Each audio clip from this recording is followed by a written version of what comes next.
What's going on, everyone? Juice Bags here, and welcome back to some Dungeon Defenders 2 and my new player progression playthrough for 2024. We are going through and completing our Star of Dragonfall quest line to get that defense rate shard and that inventory bag, but more importantly, we are going at mass destruction. Oh yeah, it is incoming, y'all. Now, I went through and I made this list of what I thought was the 10 easiest mastery maps to get you your mass destruction, and some people mentioned they didn't think this one should have been included on the list. And I will say, going back in hindsight, looking at it, the no cores fall below 90% health is going to be a tough one on this one because of that short lane. I feel like that short lane could be an issue, but I am going to stick with it and still grind this one out. We got two flyer lanes on this one. We've got right here and over there, of course. Let's start off with some walls. Now, the challenges on this one, no upgrades and no repairs. So we can't upgrade any of our defenses and get the power out of them. Additionally, no cores fall below 90% health.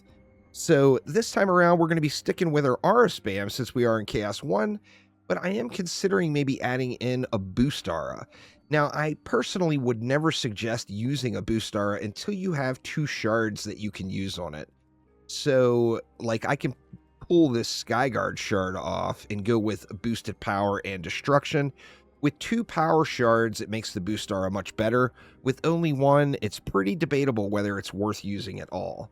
So I personally don't recommend using your boost aura until you've got at least two shards, destruction and boosted power for your boost aura. But let's get some walls placed down first. Over here, I think we can go with like right there. This lane will be no problem really. We can just we can probably even just go. Do we want to go here? Yeah, let's just go right there with it. Right there should be fine. Same thing here, this bottom lane here. Now, one important thing to know, particularly about this map, if you do have additional heroes unlocked, and if you do have, say, the EV2, you're going to completely trivialize this one since you can use nodes by doing this exact same build, but throwing a proton beam across the lanes at the spawns. It's just going to really be a huge difference. Now, one of the challenges with this lane is, you see we've got javelin throwers. Well, javelin throwers' projectiles will pierce, and they will throw at the wall. So we want to make sure that we're placing our walls far enough forward. I think I'm actually going to place it like off. I'm going to do two and place them off to the sides like this. What I'm hoping is that a javelin thrower throws at either of these two walls, the projectile is then not going to pass through and hit this sub-objective. So that is what we're going for. We got our walls in place, and we've got, what, 750 DU left. Now let's go ahead and get things started off on our flyer lane up here. We do have those flyers. We're going to want to make sure that we are covering these flyers. So we're going to put a... we're going to start everything out and base it off of having a flame aura kind of up in the air a little bit right there. That's going to help us out quite a bit, and then from there, we're just going to spam it around to our wall. Now, over on this side, we got no flyers, plus we got a real tight, close lane that allows just some absolutely crazy levels of double dipping.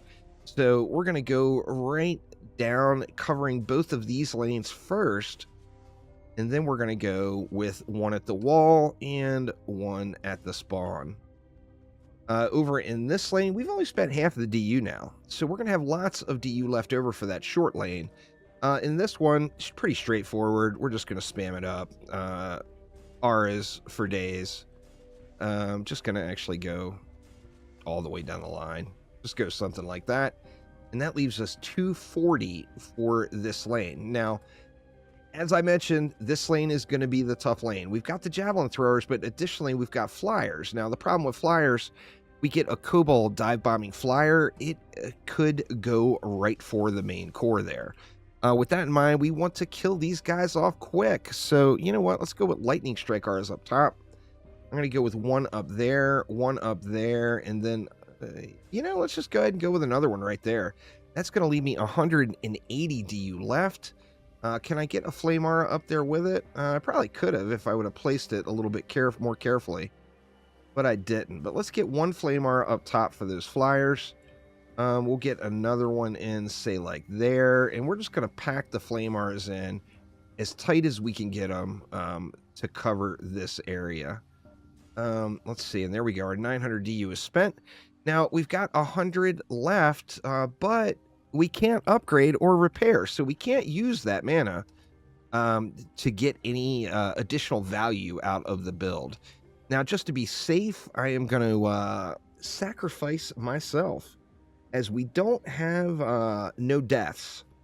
So with that in mind, if it's between me dying or the core taking damage, I've got to take one for the team and just take that death myself.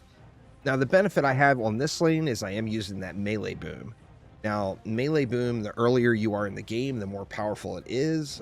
It's particularly very powerful in areas where the mobs are tight and close together. Well, it just doesn't get any tighter or closer together than it is right here. That is for sure. So we're going to get lots of value out of that. Additionally, we got a super tight lane down there where they have to cross that little walkway. That's just going to be good stuff. And yeah, we're just going to have to be super careful, y'all.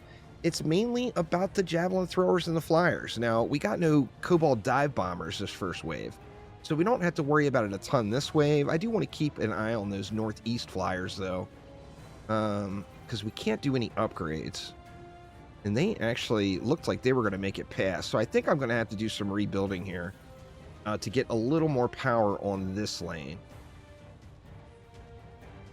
Little Wither Beasts are making it pretty far through the loop there.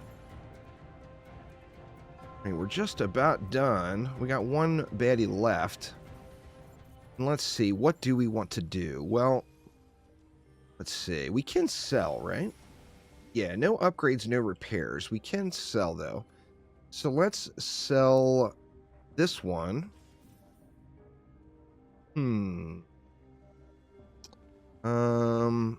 I guess we can go ahead and sell this one as well. That's going to leave me 60 free DU. And that's just going to give me a whole lot of peace of mind over here in this lane with these flyers. So over here, I'm going to just throw in some Lightning Strike R's with it. We'll go one there, we'll go another there, and then we'll put one elevated here to give us, to make sure we're hitting those flyers. So once again, no repairs allowed, and that is a bit of a stinker. We got a Siege Roller coming out on this one.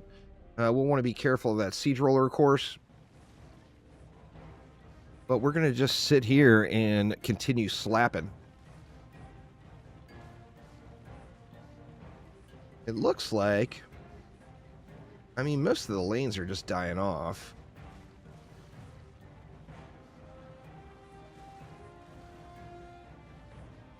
Now, if I see any Cobalt flyers on that northeast lane, I'm definitely going to want to get over there. Now, additionally, with no repairs or upgrades, if one of these Rs gets dangerously low, then I'm going to have to sell it and replace it, or just let it die and then replace it on the next wave.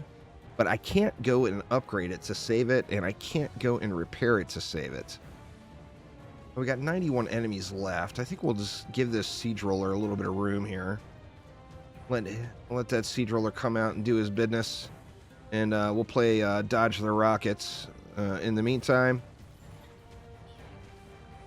And Siege Roller down. Man, I'd love to be able to get some upgrades in to get these Wither Beasts so they're not getting stuck in the ground on me there. What is up with this guy? He doesn't want to die. The Invincible Wither Beast. There we go. It despawned. That was quite strange. All right. Now, I just got the questions. Do I need more power? Of course, the answer to get more power is the upgrades. But if we can't upgrade, I don't feel like that one is dangerously low yet. So we'll leave that one. Actually, to be honest with you, I don't think I would lose any of these Rs even through the entirety of the map. But there is a few of them that are starting to go yellow on me. Now, if a wall takes damage, I will without a doubt sell that and get a freshy place. But I think everything else will probably be fine. That, and if we do lose a defense, it's just not a big deal. It's not, well, it's not going to cost us a star anyway. So let's let it fly here. Wave number 3 incoming.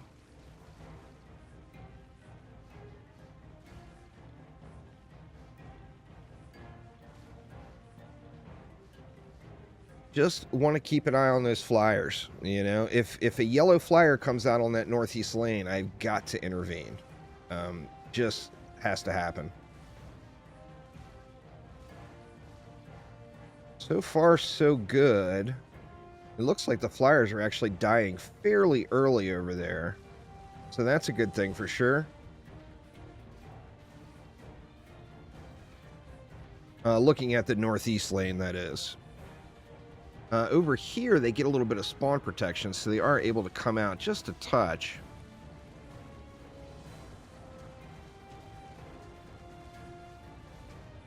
Right, ogre down. We got our siege roller now. I think the flyers are done, so I can abandon my post for flyer watching. Get up on here. Get up on the siege roller over here.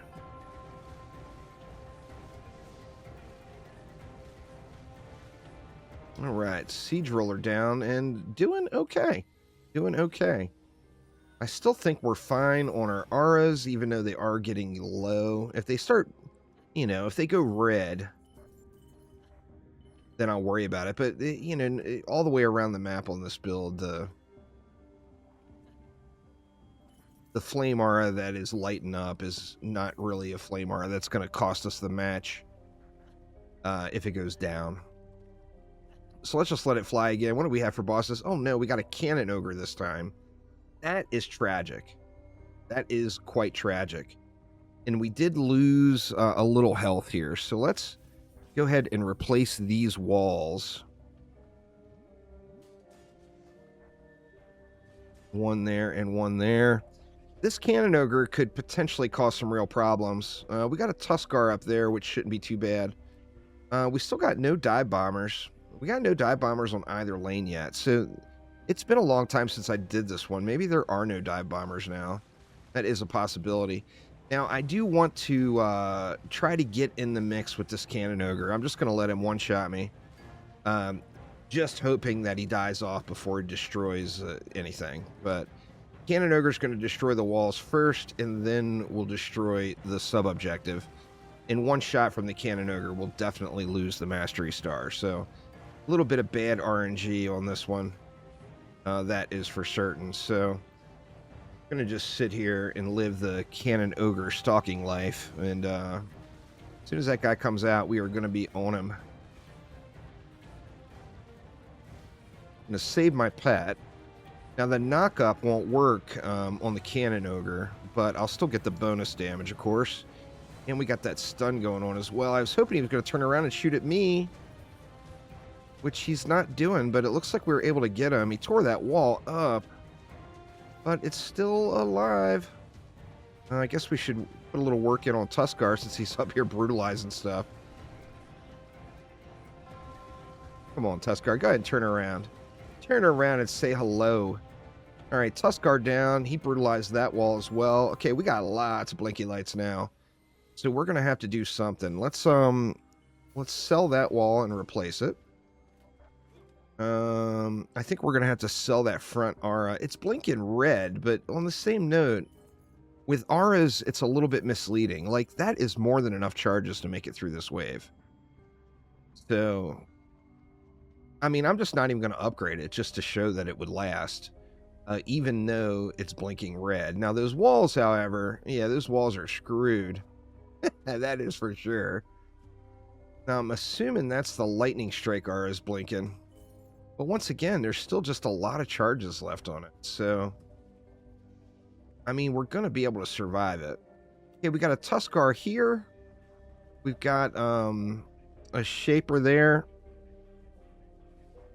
And then we've got, actually, that's just a tough lane. Let's replace these walls.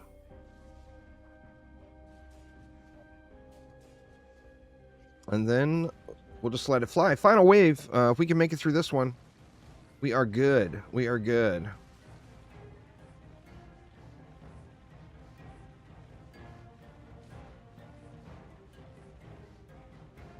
No cannon ogres, which is nice. Now, the boss here, he's going to shoot through the wall. So, I mean, with that in mind, I got to give that boss a target. And I'll be the target here. So I'll try to aggro him and get him to cast this way, because he's going to shoot through the wall, and then that, of course, is going to kill the sub-objective. So just kind of have to play it smart here. We'll burn him from right over here and hopefully cause a nice little distraction. Actually, it's Tuskar here. I got my lanes confused. The Plaguing Hawk we will put on ignore. Let's get Tuskar down first. He's just about there, actually. Okay, Tuskar down.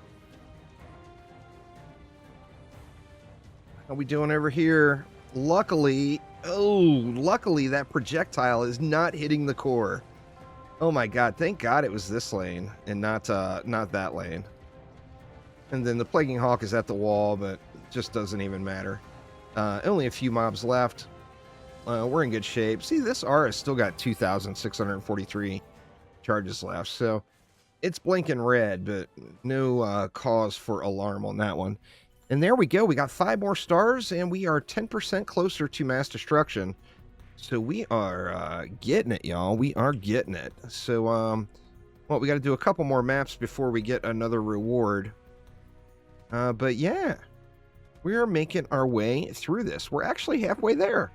We got 25 stars now. So yeah, we are halfway to mass destruction. Not too shabby. But that will do it for now. Thanks an absolute ton for watching. And I will see you all next time around. Take it easy.